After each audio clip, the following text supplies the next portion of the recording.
পারছি না, জোরে বলো। কিছু খেতে গেলে না আবার দাঁতের সমস্যা হচ্ছে, বলো। আমার দাঁতের সমস্যা হচ্ছে, দাঁত ব্যথা করছে, কিছু খেতে পাচ্ছি না, খেতে গেলে দাঁতে লাগছে, যন্ত্রণা হচ্ছে। আর ভূতের কবে তো বলো, হ্যাঁ তোমার ভয় করতে রাত্রিবেলা, কি তুমি ভয় করতে না রাত্রে ভূতে? ভূতে? হ্যাঁ তোমার রাত্রিবেলা ভয় করতে না?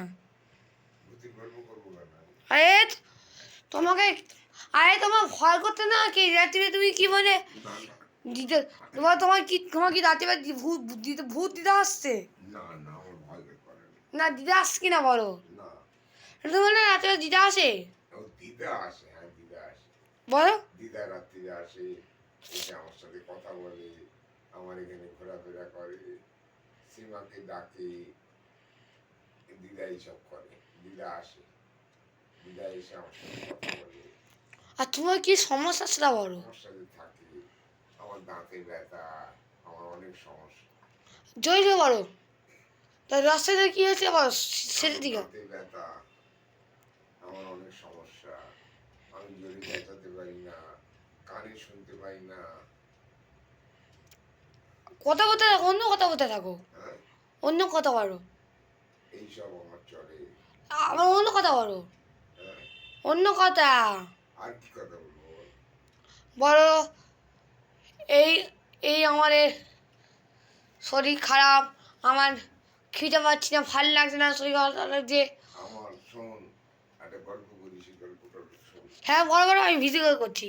এই এই গোপাল ভাঁড় কলকাতায় মামলা করতে গেছে, গিয়ে ঘুরতে ঘুরতে অনেক রাত্রি হয়ে গেছে।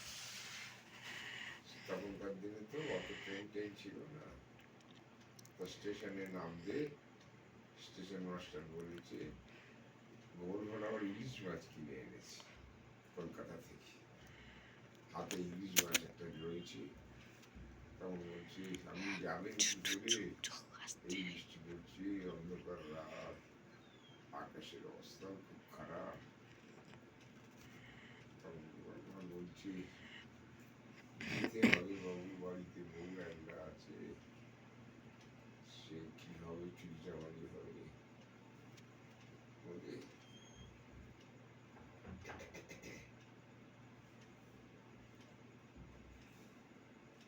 গোপাল ভাঁড় মাঠের ভেতর দিয়ে যাচ্ছে, ভূষণজির মাঠ,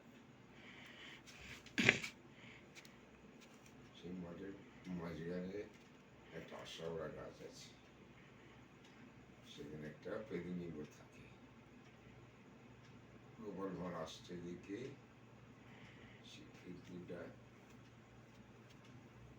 গোপাল ভাঁড়ের রাস্তা আটকে দাঁড়িয়ে বলছে, হ্যাঁ গোপাল, তুই কোথায় যাচ্ছিস? তখন গোপাল বলছে আমি তো বাড়ি যাচ্ছি। তোর হাতে ওটা কি? একটু সেকে বাধা লুকোচ্ছি। আমার ওয়াজকে বাধা হয়ে থাক।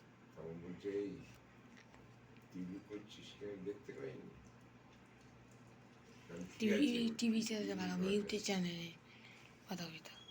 তখন ইলিশ মাছ আমাকে দিবি না, মানে আমি কিনে এনেছি খাবো বলে তোকে দেবো কেন? মানে আমাকে না দিলে আমি তোকে যেতেই দেবো না। তখন বলতে গোপাল ভাঁড় ভয় পেয়ে গেছে। তখন গোপাল ভাঁড় বলছে ঠিক আছে তুই আয় আমার সাথে, আমি বাড়ি যাই, গিয়ে তোকে দেবো। এইটুকু তো। তারপর গোপাল ভাঁড় যাচ্ছে, পেছনিটাও পেছন পেছন যাচ্ছে। এইবার গোপাল ভাঁড়ের বাড়িতে ঢুকেছে, গোপাল ভাঁড় পেছনিটা গোপাল ভাঁড়ের বাড়ির দাওয়ায় বসে আছে। গোপাল ভাঁড় বউকে গিয়ে চুপি চুপি বললো যে তুমি এটা কুটে রান্না করো, বাইরে পেছনি বসে আছে, ও খাবে বলে বসে আছে। যাই হোক যখন রান্না হচ্ছে, যে খুন্তি ছিল, খুন্তি তো গরম খুন্তি, আগুন ছিল। তখন গোপাল ভাঁড় বলছে এই তুই হাত বাড়া জানলা দিয়ে, আমি তোর হাতে মাছ দিয়ে দেবো, তুই নিয়ে যা। পেছনিটা লম্বা হাতে যেই বাড়িয়েছে, গোপাল ভাঁড় করেছে কি উনুন থেকে কয়লা তুলে ওর হাতের উপর দিয়ে দিয়েছে। যেই দিয়েছে আর ও বাবা ও বাবা গো ও বাবা গো মা গো বলে পেন্নি ছুট মেরেছে। কে? পেন্নিটা ছুটে পালিয়েছে। ওই কয়লা দিয়ে দিয়েছে হাতে, কার?